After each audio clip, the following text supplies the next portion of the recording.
여러분 안녕하세요, 호수파파입니다. 지금까지 3개의 영상을 통해서 우리 공인중개사들이 자주 활용하는 가계약 그리고 가계약금에 대한 얘기를 해봤습니다. 이번 영상에서는요, 빌딩 임대차 계약 시의 가계약 주의사항에 대한 얘기를 해볼 건데요. 중개대상물에는 주택만 있는 것이 아니라 상가나 사무실 같은 그런 업무용 부동산도 있죠.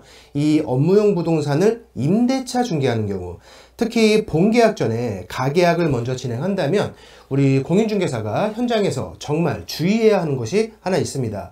그런데 모든 업무용 임대차에서 해당되는 것은 아니에요. 바로 자체적인 임대차 계약서를 가지고 있는 그런 건물에서의 가계약을 말씀드리는 거예요. 작은 구분상가나 오피스텔 하나 호실을 가지고 있는 그런 임대인분들은요, 공인중개사가 작성해주는 그 계약서대로 그냥 임대차를 체결합니다. 그런데 꼬마 빌딩 이상 그런 규모의 건물에서는요, 그 건물만의 특별한 그 임대차 계약서가 별도로 존재하는 경우들이 있어요. 해당 건물을 임대차 계약할 때 항상 본인들의 자체 계약서를 활용합니다. 여기서 가계약을 진행할 때 우리 공인중개사들의 주의사항이 나오는 거죠. 왜 주의사항이 생기느냐? 빌딩 자체 계약서는 보통 건물의 소유자가 변호사 사무실에 비용을 내고 양식을 만드는 경우가 대부분이에요. 물론 경험이 많은 소유자분들은 자체적으로 만드는 경우도 있고요. 강남 4구 쪽에서는 제가 만들어 드린 그런 해당 빌딩만의 자체 계약서들도 여럿 있습니다. 하지만 대부분은 변호사 사무실에 의뢰해서 비용을 지불하고 만들게 되죠. 그러면 해당 변호사 입장에서는 임대인이 클라이언트가 되는 것이겠죠. 무슨 얘기냐? 이런 케이스의 빌딩 자체 계약서들은요, 철저하게 임대인 입장에서 만들어집니다. 변호사 사무실에 비용을 내고 의뢰한 그 사람이 건물주, 즉 임대인이기 때문에 그래요. 대부분은 임대인에게 유리하게끔 계약서가 만들어지고요. 다 그런 것은 아니지만 그 중에는 임차인에게 굉장히 불합리한 조건이 들어있는 그런 케이스의 자체 계약서도 많이 존재합니다. 하나 더, 최근 10년 동안 상가건물 임대차보호법이 많이 바뀌었어요. 하지만 아주 오래전에 변호사를 통해서 만든 그 자체 계약서를 아직까지 사용하는 건물들이 더러 있다 보니까 현재의 상인법과 완전히 배치되는 그런 조항들이 좀 뒤섞여 있는 경우도 있죠. 무슨 얘기냐? 자체 계약서가 있는 그런 건물의 임대차 계약서를 중개할 때에는 가계약을 진행하기 전에 반드시 해당 자체 계약서를 확인해야 한다는 것입니다. 왜?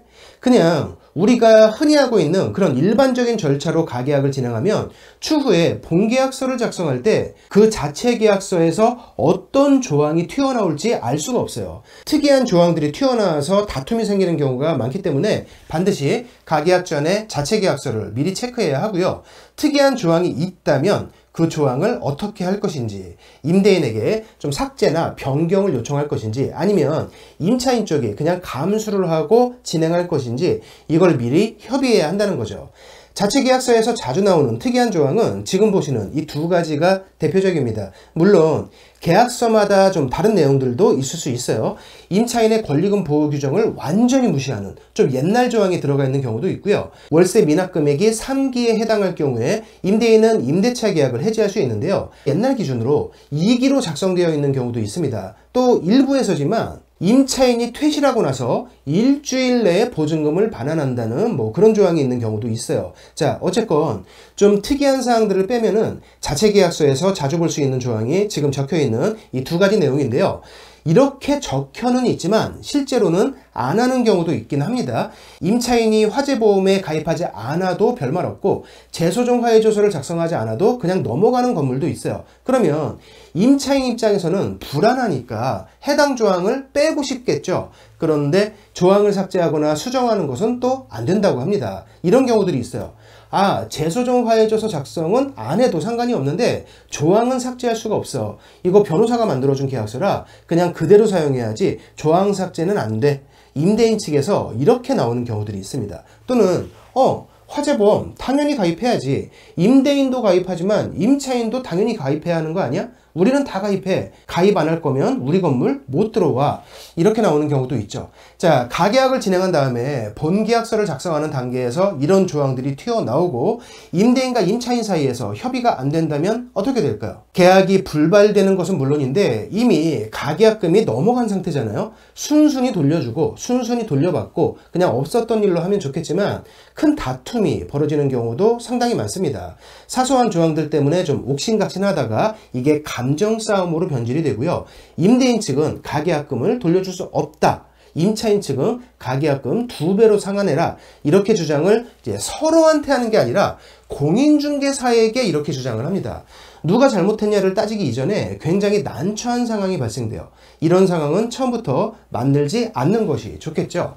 자, 그래서 빌딩의 어느 한 부분을 임대차 계약할 때에는 가계약을 체결하기 전에 반드시 이런 절차를 거쳐야 합니다. 첫 번째로 자체 계약서가 있는지 여부를 확인하셔야 해요. 네, 계약서는 따로 사용하시는 게 있으신가요? 아니면 뭐 저희 계약서로 진행하시면 되실까요? 이렇게 임대인 측에 자체 계약서가 있는지 그 여부를 먼저 확인하시고요.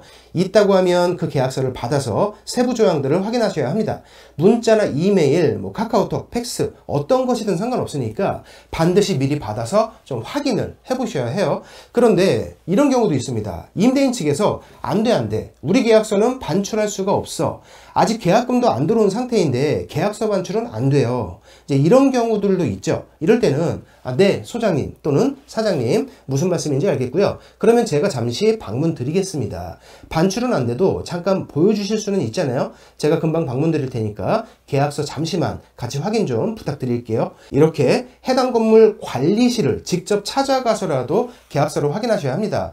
이상한 조항은 없는지, 일반적이지 않은 그런 특이사항이 있는지 계약서의 세부 조항들을 살펴보셔야 하고요. 특이한 내용이 있다면 이제 거기에 대해서 좀 물어보시고 또 확인도 해보시고 그 내용을 변경할 수 있는지, 아니면 임대인 측의 계약 조건에 이러이러한 내용들이 있는데 임차인이 이거를 감수하고 진행할 것인지, 이런 부분들을 가계약 전에 먼저 협의하셔야 돼요. 반드시 자체 계약서를 확인하시고 특이사항이 있다면 협의가 끝난 다음에 가계약을 진행하시거나, 내용이 좀 복잡하거나 또는 계약서 내용 확인이 불가능하다 그러면 가계약 없이 바로 본계약으로 유도하셔야 합니다. 가계약으로 돈을 먼저 걸어놓고 나중에 본계약 작성 시에 문제가 생기는 것을 방지하기 위해서예요. 자, 지금까지 4개의 영상을 통해서 가계약에 대한 기본 상식과 안전한 가계약 진행 절차, 우리 공인중개사가 현장에서 가계약금을 어떻게 활용할 수 있는지, 그리고 오늘 본 그 빌딩 임대차 가계약 시 주의사항, 이렇게 가계약과 가계약금에 대한 중개실무 내용들을 봤는데요. 가계약에 대한 얘기가 나왔으니까 다음 영상에서 아주 짤막한 얘기 하나만 더 하고 가계약 파트를 마무리하겠습니다. 다음 영상에서 계속 뵐게요. 고맙습니다.